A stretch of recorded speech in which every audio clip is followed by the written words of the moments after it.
afternoon. It took me 7 hours. So, Thank you for your service. well, I heard yesterday a rumor. I have no idea if this is true, but there may be 5,000 bills this session. I heard that too. Yeah. So I hope that is not true. I'm shocked by the number of placeholder bills, a bill for a study on X, a requirement that the department study Y and Z and ABC. So that's got to be 10% of the bills is placeholder study bills right now.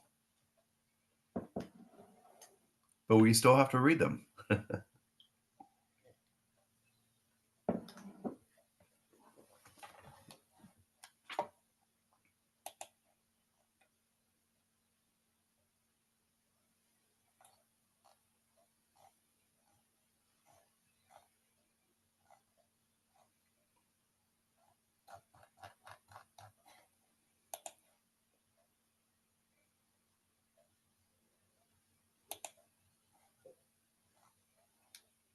Well, it's 8:03. We'll see if we'll get another commissioner here at least.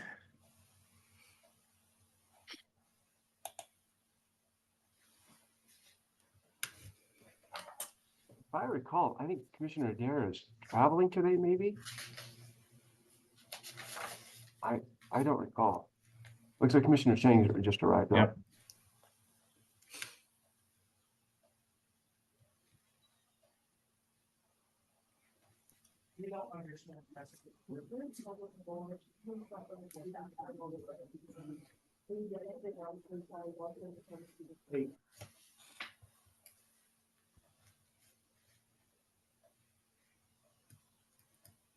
Okay, well, we can get going. So a few minutes after 8 o'clock. Good morning, everyone. This is Deschutes County's first legislative update meeting, kind of internal for Deschutes County proper.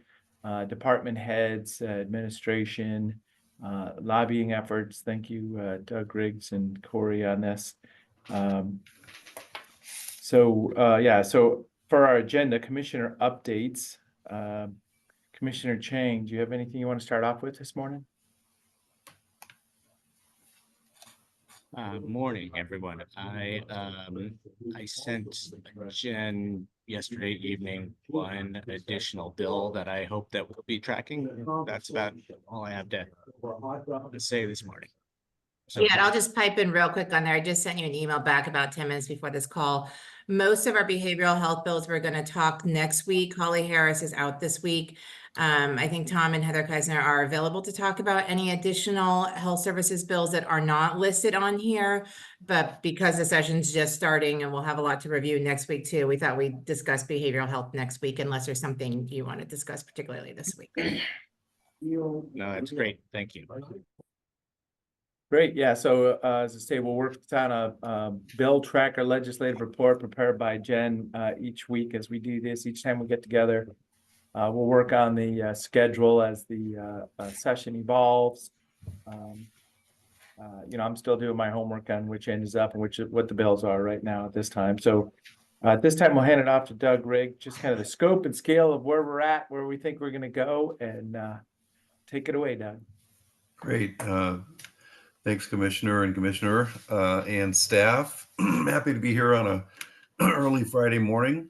As was just mentioned, the bills, the first set of legislative concepts and bills were introduced a week ago today, late in the afternoon. So Corey and I spent much of last weekend going through them and have worked with Jen to get you this list that is before you today. This is only a small portion of the bills that department heads are taking a look at. They're going through them very carefully.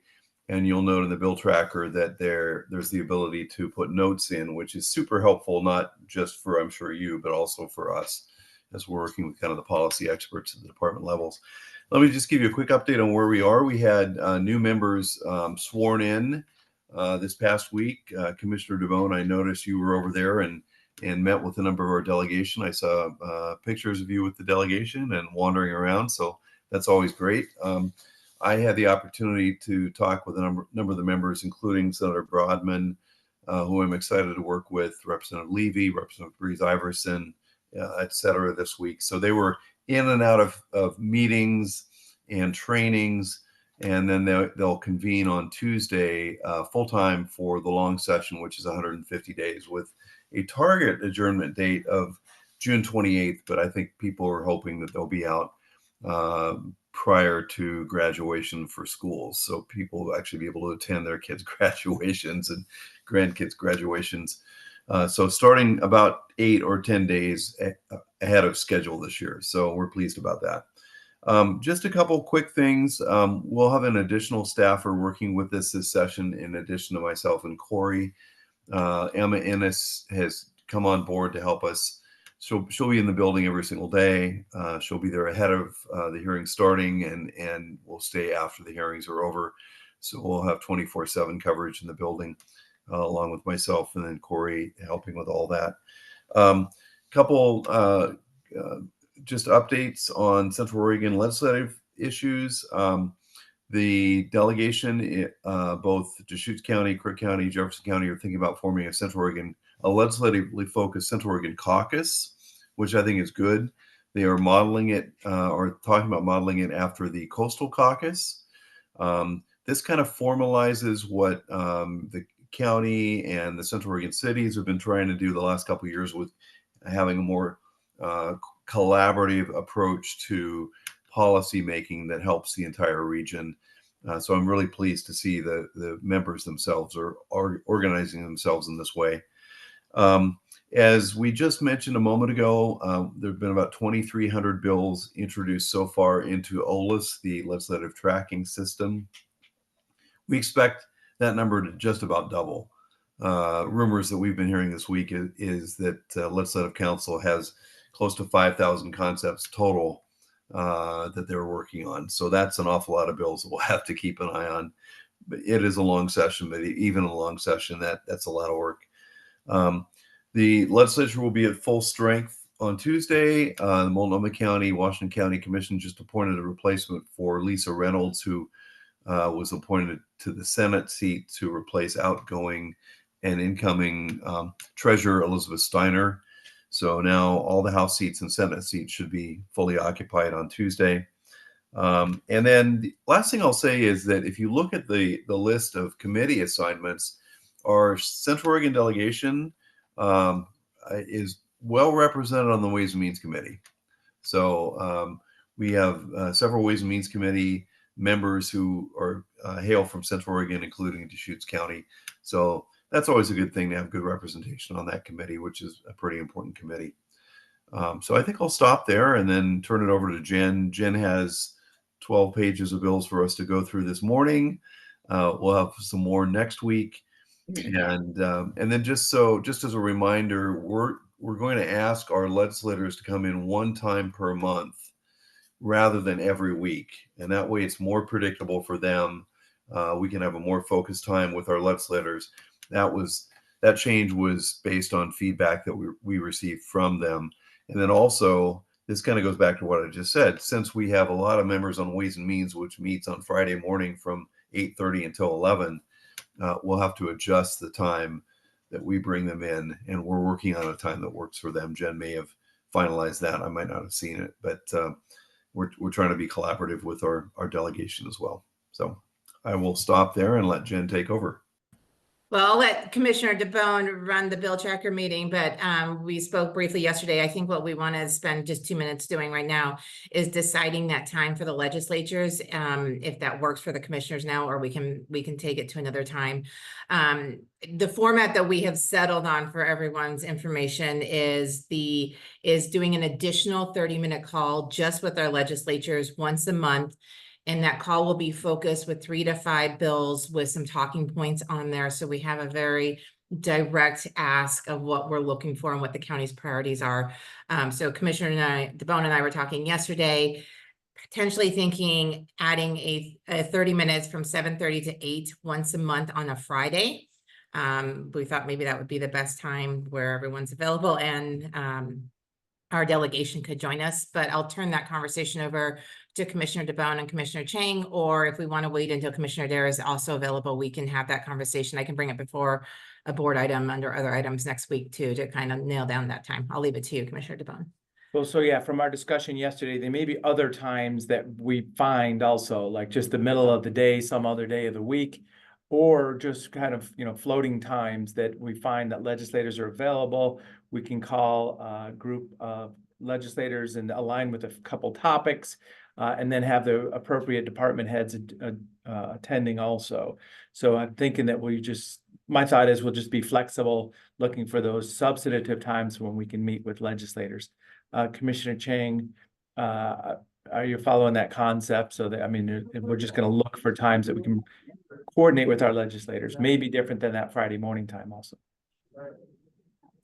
I guess I'd also say that if we don't really have a sense yet of when certain bills are gonna come up, certain committees are gonna be meeting, it's gonna be more relevant to have certain legislators in at certain times, and I'm not sure if we can predict that right now.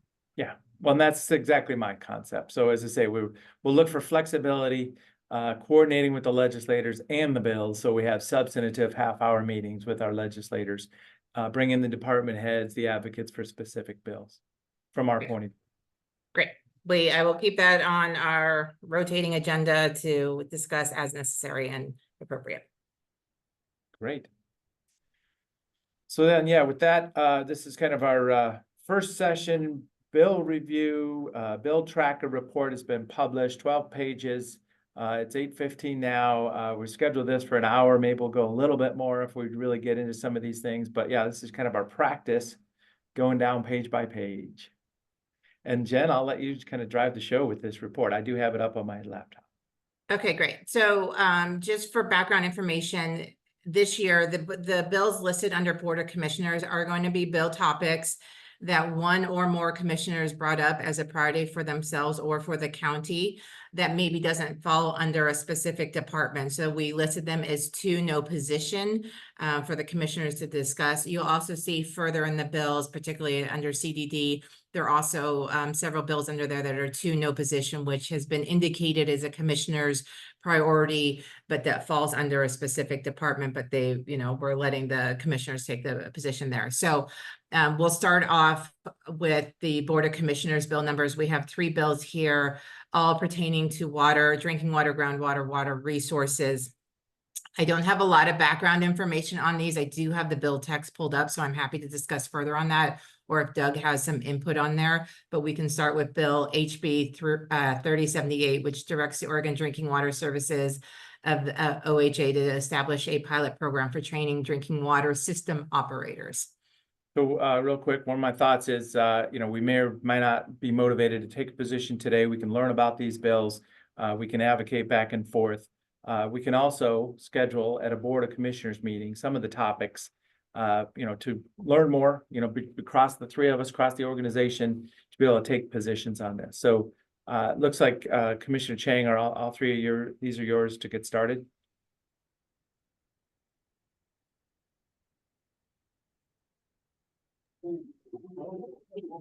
Sorry, I'm in a pretty loud place. I didn't hear that. So just, yeah, we have 3 bills.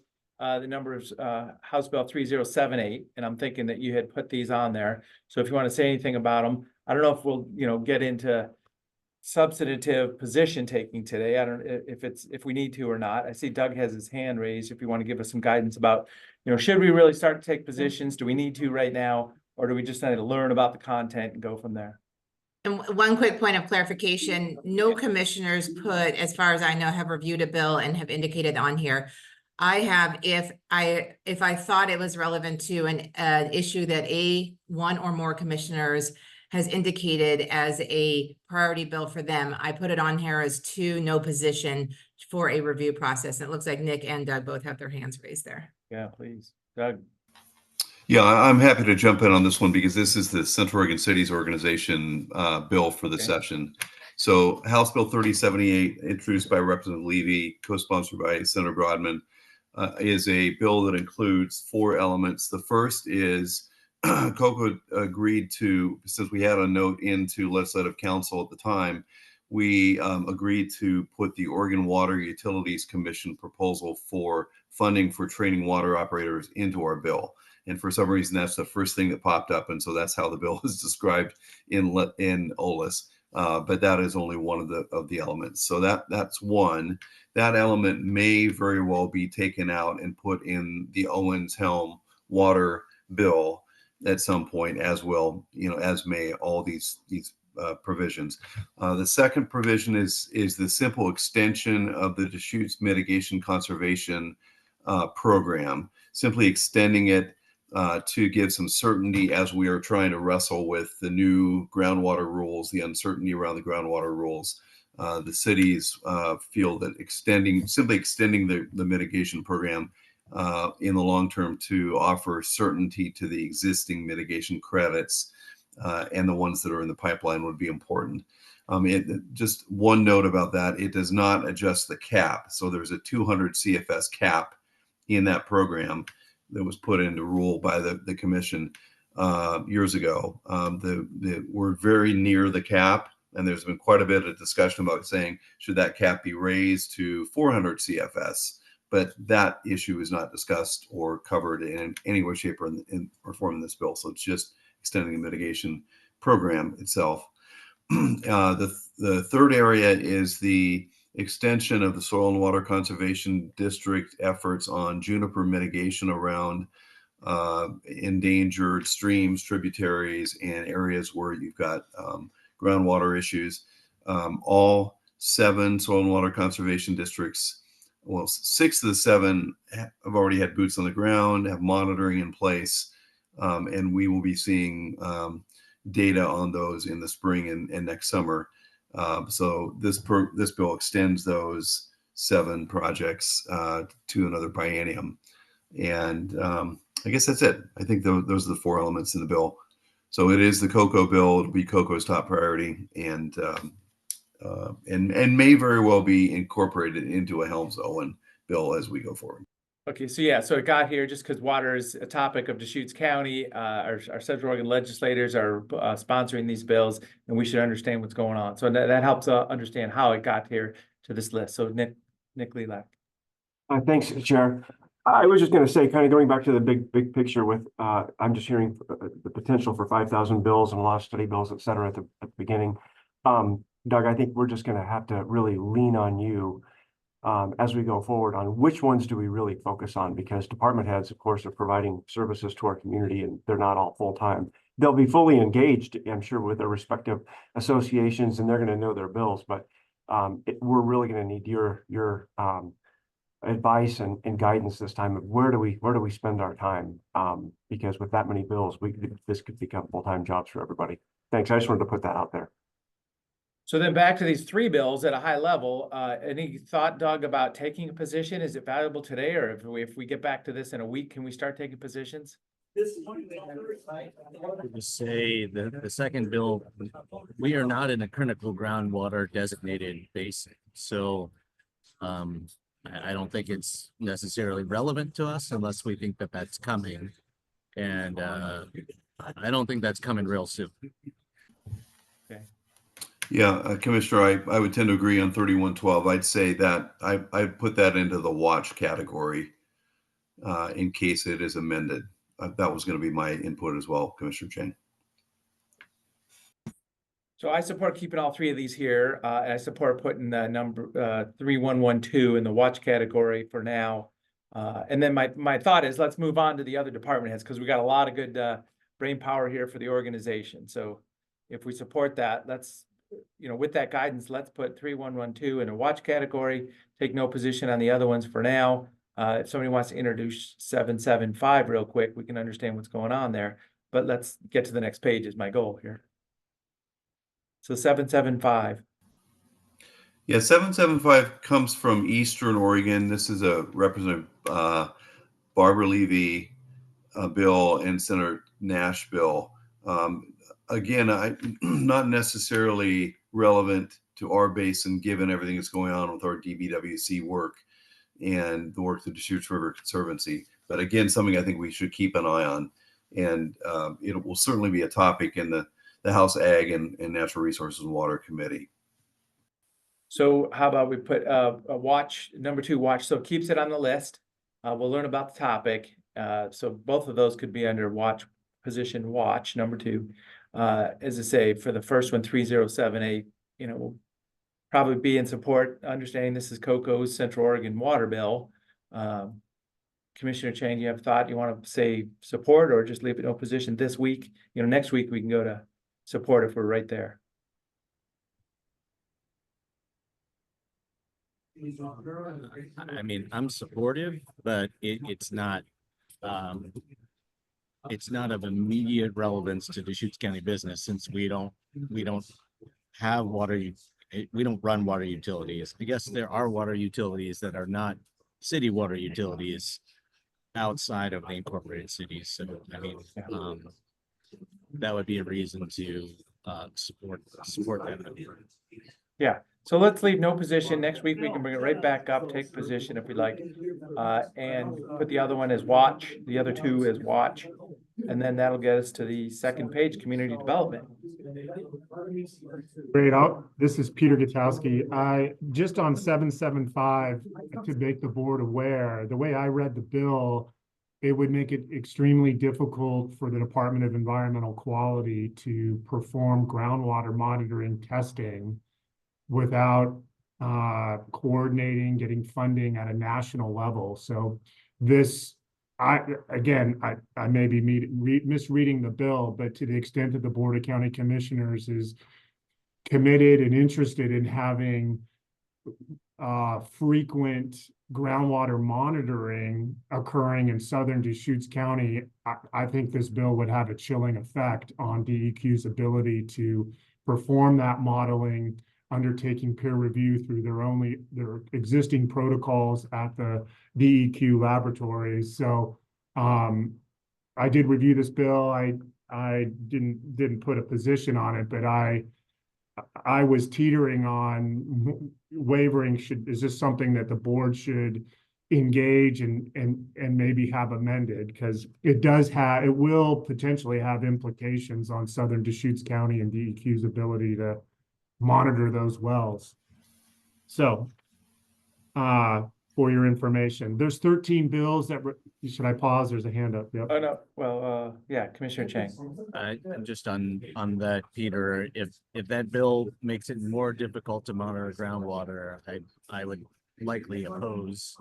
I maybe if I can make the suggestion, we ask Helm and Owens what they think about this bill. I very much trust the 2 of them on all things water. Great. Yeah, I can make that inquiry. I'm going to see him on Tuesday, so I'll ask. I'll bring that back to next Friday's meeting. Okay, I'll try to be really efficient here with 13 bills. House Bill 2168 is I think a CDD put it as a #1 priority for the board to consider supporting. It would basically provide funding to the Department of Environmental Quality and OSU Extension and others to provide resources for deepening domestic wells, but repairing domestic wells and providing funding for improving, retrofitting, modernizing septic systems. Commissioners, COIC is looking for a letter of support from the board. I don't want to get ahead of the board, but this seems well in line with what the board has supported in the past. So that's why it has a #1 priority and a position of support from CDD. Well, yeah, so I support keeping it there and then looking for the action item of letters of support or learning more and see if, the depth of it. Doug. Yeah, I would concur with Peter on this. This is something we've been supportive of in similar efforts in past sessions. COCO has supported the bill this session, as has LOC. I think AOC is being asked to support it as well. It's been put together by the same group that has been working on these issues for quite some time. So I think this is very consistent with our previous policy. Commissioner Chang. Yeah, I definitely at least support the principle or the concept behind this bill. I do want to point out that puts a lot of focus on extension. So it's building new capacity and extension to support rural landowners with these issues. And I think that's great, but extension isn't necessarily the lead agency on those issues in our community right now. So, I mean, we're sort of trying to choose which agency in our community is going to be a leader on this moving forward with this bill, and that's something worth considering. I think I'm comfortable with it, but something for all of us to think about. I'll also say that when I was reviewing this bill, I was talking to Owens and Helm about it, and this bill basically is there to help homeowners who are already in crisis. And I said, well, hey, what about exempt well property owners who are not whose well hasn't gone dry yet, but who still want to save water? They said, oh, well, that's kind of like that's an additional concept. They could try to work that in here.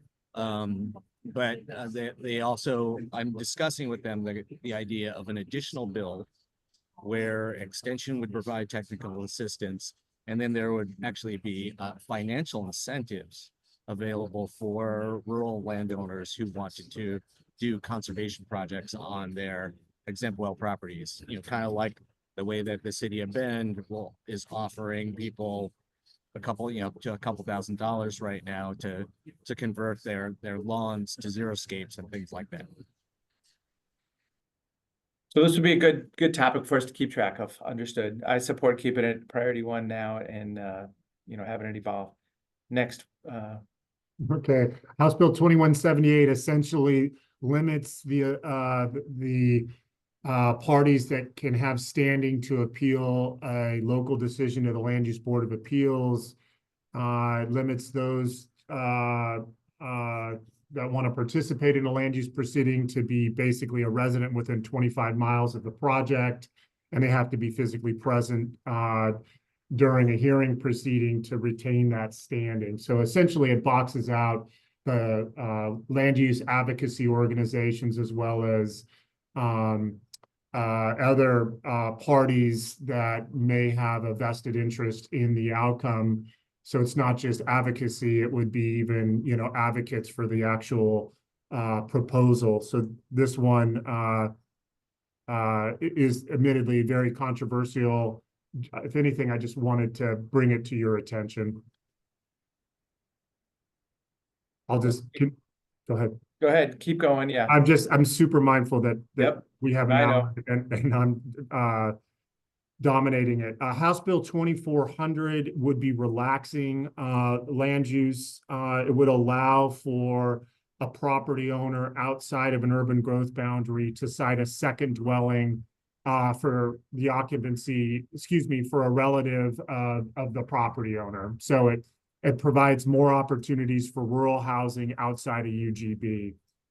I'll pause there. I don't know if there's any comments, but again, just wanting to bring it to your attention. House Bill 2422 in a similar way would allow for increased density in the rural environment. This is really an extension of a case that came out of Clackamas County where it's land zoned based on land use patterns and the zoning that was put in effect during the kind of infancy of the statewide land use program. There are zones like ours where we have SR 2.5, so suburban residential 2.5, with a corresponding comprehensive plan designation. What this bill would allow is when you have that fact pattern under that comprehensive plan framework, it would allow eligible property owners to go to rezone their property to this lower density. So this was in Clackamas County. I think they have a 2-acre minimum zone that allows 2 acres or even maybe 1.5. This is applicable to Deschutes County because in the areas surrounding Bend, we have urban area reserve 10, suburban residential 2.5. And if this bill passed, you would be able to rezone if you were in an urban area reserve 10 to suburban residential 2.5. So it provides more opportunities for this kind of residential development based on kind of existing zoning and existing development patterns. House Bill 2647, as noted, would authorize, it would give cities the ability to bring in lands if they could demonstrate a need for light industrial and or open spaces. There's specific development standards that apply, but it would fast track the ability to bring in industrial employment sector opportunities in a way that's far more complicated today. House Bill 2950, really, I put it as a priority too. I went on a limb and said support. It's really ensuring that goal 1, citizen involvement, is maximized to the greatest extent possible to bring in, to underscore how important inclusive public engagement is in the decision-making process, and it underscores the importance of recognizing that there are many areas of our state where you may have environmental justice communities, or where communities are marginalized or just disenfranchised. So it would require LCDC to make some rulemaking. So on the face of it, it seemed mom and apple pie type of legislation. Continuing, I'm on House Bill 3105. I just wanted to make sure you're aware, it's another water bill that would allow water certificates to be reassigned. I couldn't help but think about Thornburg there. I don't know if this is related to Thornburg, but I just wanted to bring it to your attention that it's related to water resources. Senate Bill 73 is a priority 1 issue. Commissioners, I think all 3 commissioners, in fact, weighed in on this topic at the AOC Natural Resources Steering Committee. This is legislation brought forward really by Central Oregon Land Watch. It's specifically pertaining to, I think, Deschutes County, and it would have a chilling effect on individual property owners that can demonstrate their land, which is currently zoned as exclusive farm use. It would make it really nearly impossible for them to demonstrate that the land isn't suitable for agricultural uses, doesn't have agricultural soils, and therefore their ability to rezone to what we've been seeing over the years to more of a rural residential exception area. So this is a significant bill that definitely requires the board's attention. I don't know if you want me to pause there. If not, I'll just continue. I'm thinking we should just roll today. Let's just Okay. get the topics. All Commissioner right. Chang, if you want to take a position, let me know. So, I mean, I'm thinking, let's just get through this whole set of bills today. Okay. Real quick, Peter, you skipped 3136, I believe, which is right above. Oh, yeah, thank you. Yeah. Thank you. House Bill 3136 would just remove the state limitation on the number of real estate professionals that could serve on a city or county planning commission. Thanks for that, Jennifer. Senate Bill 75 is another priority 1. This is the ADU fix-it bill that would clarify how fire hardening and defensible space apply to those areas that are in high hazard and within a wildland urban interface based on the state's wildfire hazard maps. As the board knows, there's been some Scrivener's errors over the last couple of years that we've been chasing down, and this would ameliorate that situation. Senate Bill 521, while it would require cities and to develop urban reserves, it basically would only require, since Redmond has an urban reserve, it would only be applicable to the city of Bend. It doesn't stipulate, it's kind of an unfunded mandate, but it does also relax the restrictions on urban reserve lands. The county is a landowner with an urban reserve designation in Redmond. It would allow the property owner to subdivide those lands, as I recall, up to 10 lots, I believe. But anyway, so it kind of does 2 things. It mandates urban reserves for cities that have a larger population, and it also provides opportunities to develop urban reserves with that designation in place. Okay, 2 more. Senate Bill 522. This one is really confusing. I think the genesis is that it would allow for clustered non-farm dwellings. In a way, if you had a large parcel or large tracts of parcels that could be formulated into a cluster development track, you would basically have opportunities to do more clustered rural residential development on EFU.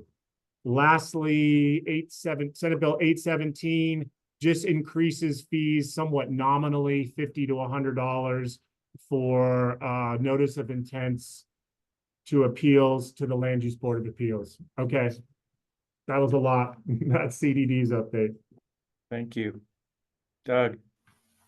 Yeah, a lot of these land use bills, and I noticed a trend in looking at it. A lot of these bills have been introduced that probably won't go anyplace. So we will try to ascertain from committees which bills are likely to be scheduled. But you'll see quite a few of these kind of land use bills that are being introduced by members of the minority party that probably will not move through the committees. But we will be doing our due diligence over the next few weeks to figure out which might not be heard, which might be just heard, and which will be heard and then likely worked. What does that process look like at a high level? So the first reading refer to the speaker's desk. So some of these will just die at the speaker's desk. They won't even get sent to committee. I would expect most of the vast majority of committee bills will be referred to a committee. Okay. Unless they could be referred to the rules committee and then die. But almost all bills are referred to committee, and then it's up to the chairman and or leadership to decide whether or not they move. Great, thank you. Commissioner Chang.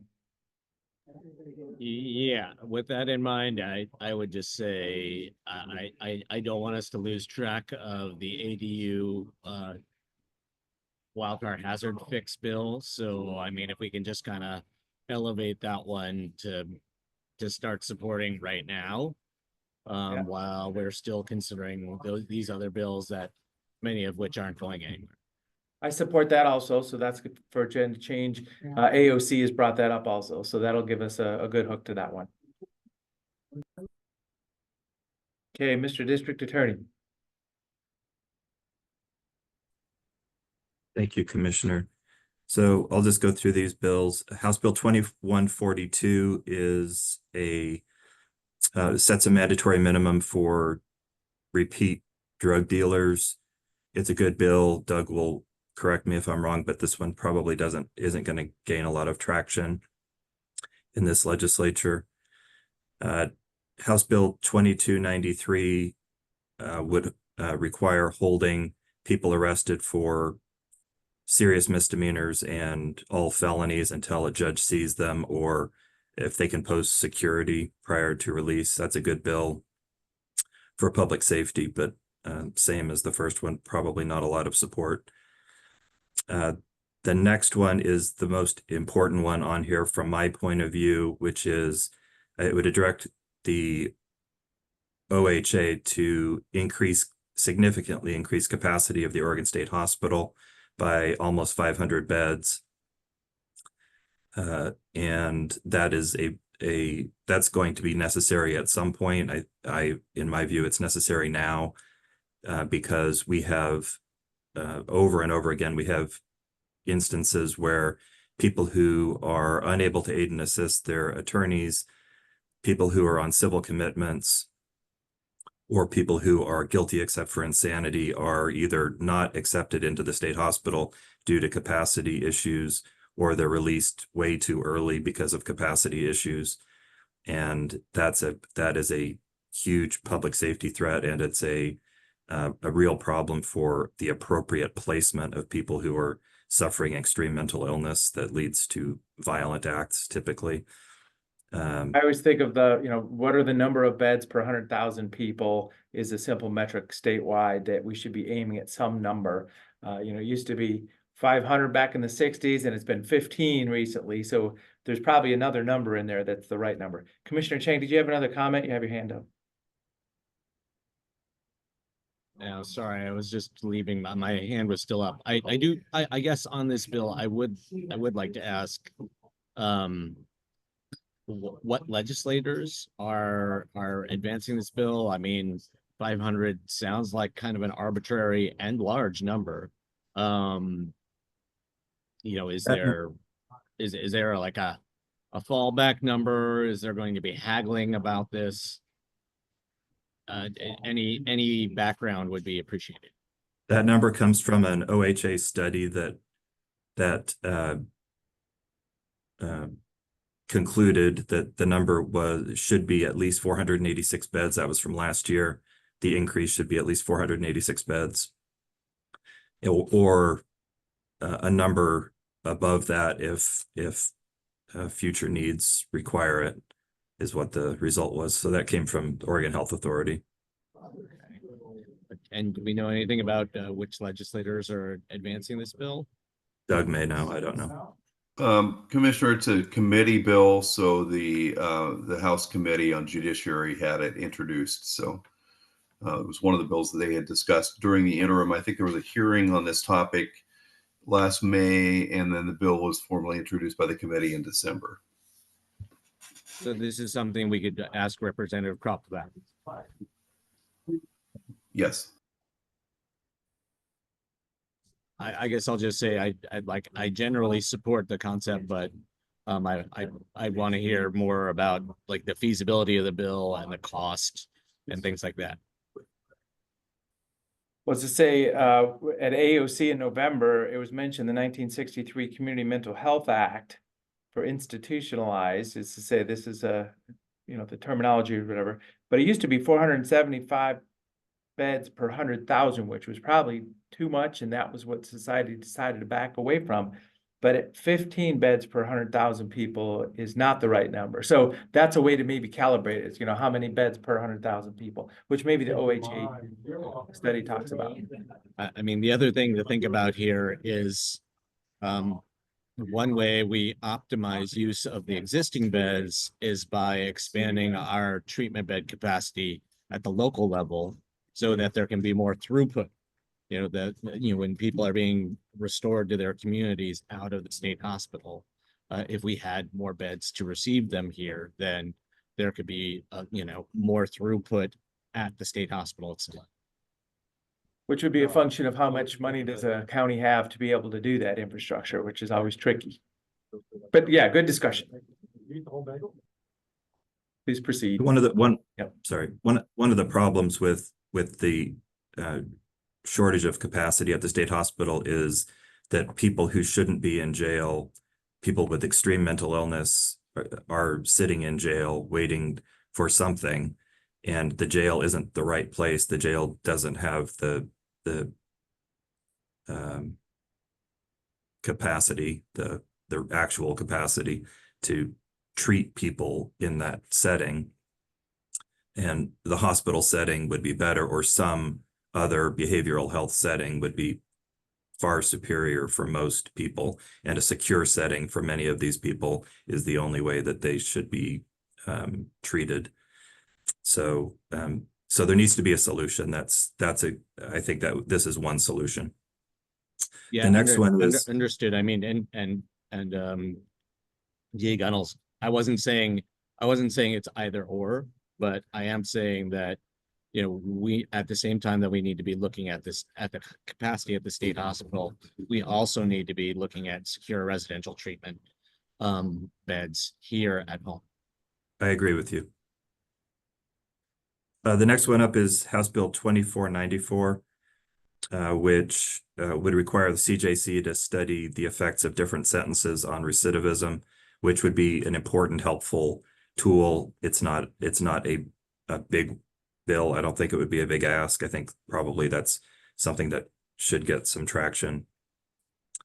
The last one is Senate Bill 773, which would require minimum prison sentences for inmates who assault correctional officers while they're incarcerated, which I think is something that probably everybody could get behind. People who are working in the jails and prisons shouldn't be assaulted by inmates, and there should be a serious consequence if that happens.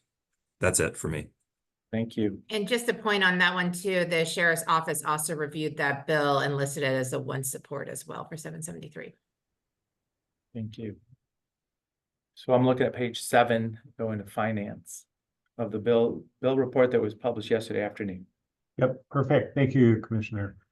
So the good thing is on page 7, there's 3 bills. They're all related. I did list those as priority 2 just because I wanted to make a couple comments on it. This has also been reviewed by legal, which is they have it as a priority 3, which I think we can move it to that. But I just wanted to point out a few things. All 3 of these bills are similar. They all are supposedly getting to a fix for the sale of surplus proceeds.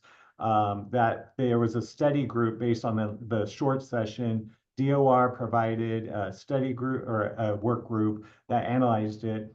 However, all 3 of these are heavily weighted towards the input from the community. The last bill, 2096, lists a number of outside organizations that kind of geared towards this. They're all similar. One's a look back period, one's a look forward in general. We're all opposed unless it's amended because we did not get what we wanted. We talked about this bill at Osaka, the Assessor and Treasurers Conference last week. Eric Kanzler, their lobbyist, is on it. The counties none of the counties agree with any of these bills as written, but it's also, from what we were told at the conference, AOC is also very upset about this. So that's why I just want to flag it for the commissioners. Hopefully AOC will be talking about it, but yes, the Osaka and others will be having input onto these. And so I don't know that there's anything we need the commissioners to do at this time, but staff will be actively trying to get amendments to some of these claims in there. Great, Doug. Yeah, I would echo those comments. I think there was genuine disappointment, to say the least, when I read through the drafts last week, because they did not accurately reflect, I think, what those of us who participated in the work group were hoping for. Certainly, didn't meet the direction that legislators gave the Department of Revenue and the work group at the end of the last session. So they will require a substantial amount of work. I mean, these impose significant additional costs and burdens on counties at a time when county budgets are already facing restrictions. Commissioner Chang.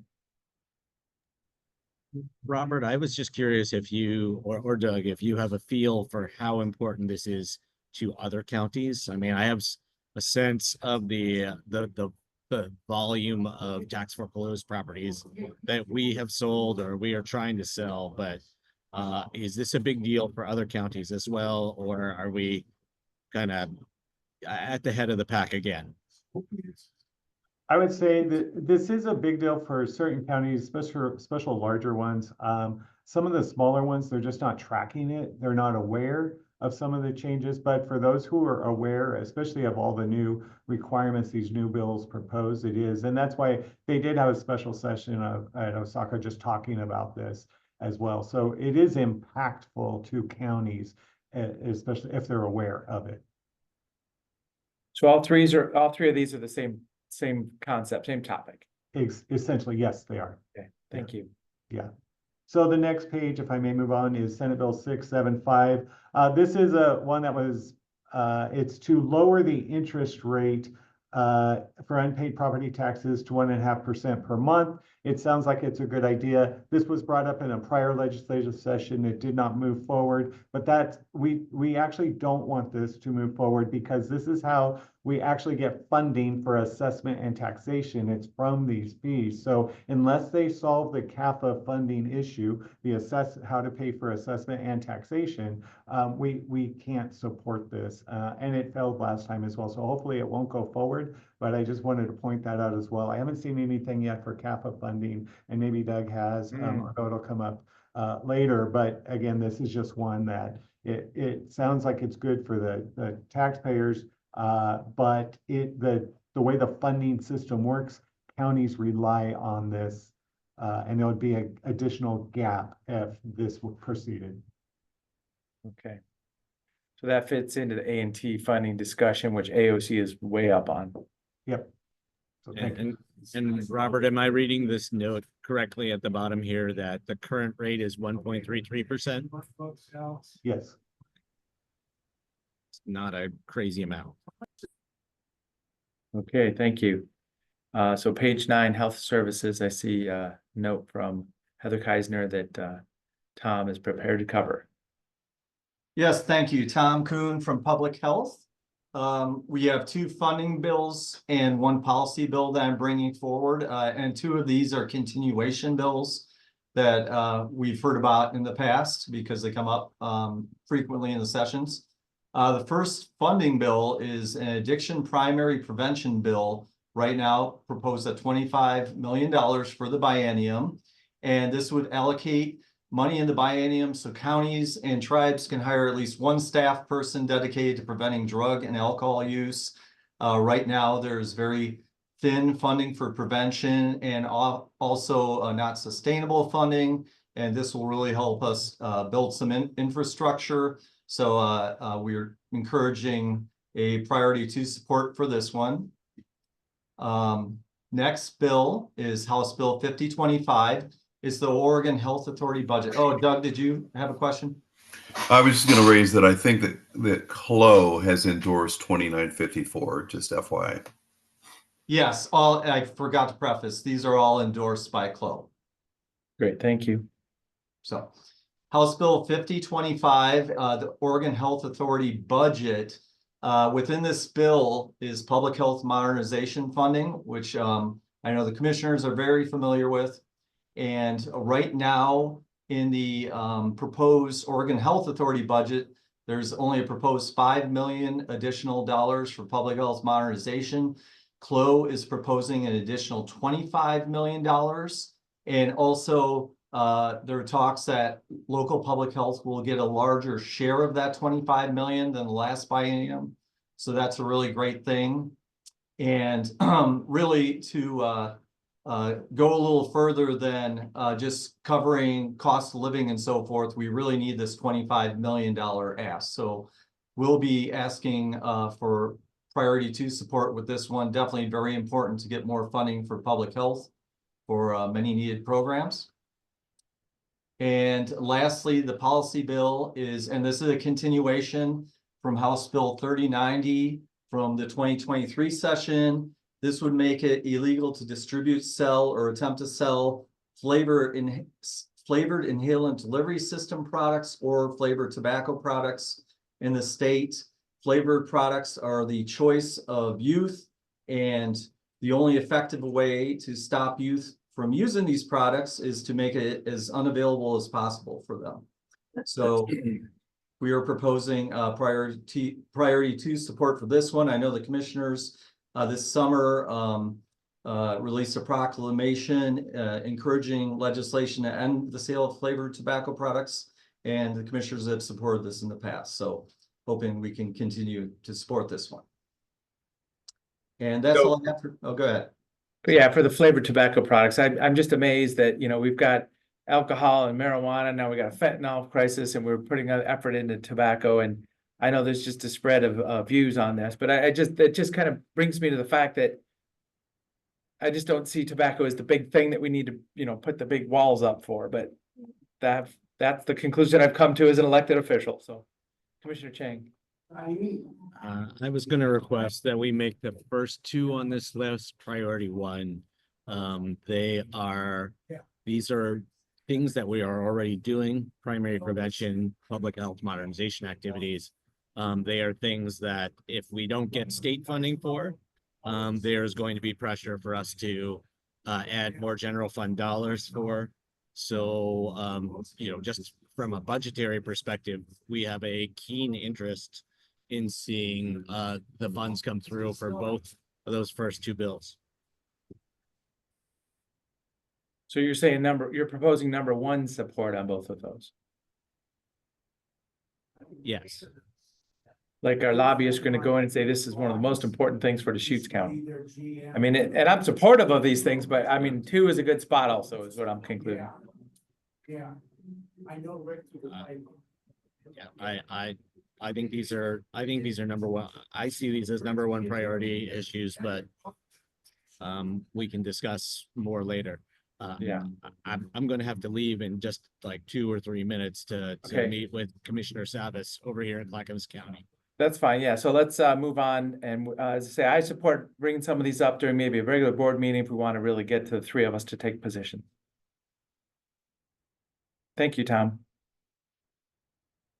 Road Department, page 10. Morning. You're getting So, there. these are three kind of placeholder bills. The classic being the speed bump bill. That's the one that always is placed as a placeholder for something transportation related. It'll be added in the future. We all know this is going to be a big topic this session. Rumor is it we'll start to hear what it could look like mid-February, but the actual funding bill will be an April timeframe. But again, we should start to hear some details in advance of that. So pretty excited about that. This session is going to be real interesting. Probably come down to the wire. Doug, you probably have a lot to say about this. No, well, yes, I do. I won't take the time today, but you know, clearly this is one of the top 4 priorities for the legislature, and the Joint Committee on Transportation held, I think, 13 road shows around the state. Many of you watched or attended, as did I. This is a hot topic, so clearly will be something we'll have to track very closely. Yeah. There's a couple late breaking bills that didn't make this list in time. The 3175. And we'll talk about that more next time, but it basically lifts the cap on the recording fee to allow for local rate setting for the Public Corner Preservation Fund. It's very important to your county surveyors throughout the state. And then 3209, a component of which establishes an abandoned RV fund. Such there's a registration fee that's applied, goes into a state fund to help local government pay for removal of abandoned RVs on public land and rights of way. So those will be spelled out next time. And that was talked about at AOC also. It was. Yeah. And I'll just point out on 3309, that was an agreement that was reached with the RV Dealers Association of the state. Great, thank you. Page 11, Sheriff's Office. Anybody with us? Does not look like we have a representative from the Sheriff's Office on the call today. We discussed 773 under the DA's bill. So then we just have 2581. Doug, I don't know if you have background on that or if we want to just hold it for a discussion when they're able to join us. Yeah, and this is one bill on emergency planning and preparedness, and Commissioner DeBone, of course, Core 3. Yeah. We met with Chair Evans, and he's got a bill, Spartacus. We're talking about possibly having a Core 3 day in the Capitol, the COIC. So this will be, you know, a hot topic, no pun intended, given the fires, the tragic fires in California. So clearly something that I think the legislature is going to add as a priority for this session going forward. So this brings up the topic. There'll be a Core 3 funding bill that we'll be advocating for as a Tri-County Central Oregon Ready Response Resilient Center. And Representative Emerson Levy's promoting that, has put a bill in. Also, I'm involved with the State Interoperability Executive Council, kind of next generation radios, which I got involved in from our digital transition years ago. And there'll be a bill that proposes to go, some of this radio stuff to go from the Department of Administrative Services to OEM. So there's some other structural things, state level stuff that I'm involved in representing Central Oregon. And I'll put those bills out here pretty soon. Okay, page 12, solid waste. We're getting there. 9 o'clock straight up. Right. Good morning. So this is House Bill 2062. It's about the development of a producer responsibility organization for the management of batteries. If you remember, we came to the board last May to discuss and get support for asking this to be part of the AOC's legislative priorities for this year. We've been involved with Lane County, Metro County, and a consortium of stakeholders in the development of this bill. This is really for the proper management of batteries and battery containing materials. It does not currently include embedded batteries that are in things that you cannot remove them. But it does call for the review of studies that are being done in 3 other states Illinois, Vermont, and Washington that are doing studies as to how should those materials be added into EPR, extended producer responsibility programs. This does have producers take responsibility for some of the costs and administration, education, and disposal, proper management of batteries. If you recall, in the county, we've had over 57 fires over the last year at our facilities. There have been 15 truck fires in the county over the last 2 years. So this is a significant issue for this department relative to the risks to infrastructure. So we're asking for this to be a priority. Certainly we're continuing to work with other counties to bring it to the AOC. Great, thank you. So yeah, being the only commissioner here, we're not gonna propose any other changes. Commissioner Chang and I, and with input, there was a few changes. I'm sure Jen, you're able to follow those as we talk for this report. It is the top of the hour. Anything else for this meeting? As I say, I knew that we were gonna go over a little bit. Seeing none, we'll really optimize. We've got to do our homework on, these bills. Let's make sure these 1 hour sessions are real substantive. We'll look for a few more times to meet. As I say, I support scheduling up at a board meeting, any of these topics, just so we can really dive into some bill. Maybe somebody can join the Board of Commissioners, explain, we'll take a position and go from there. With that, meeting adjourned. Have a great day, everybody.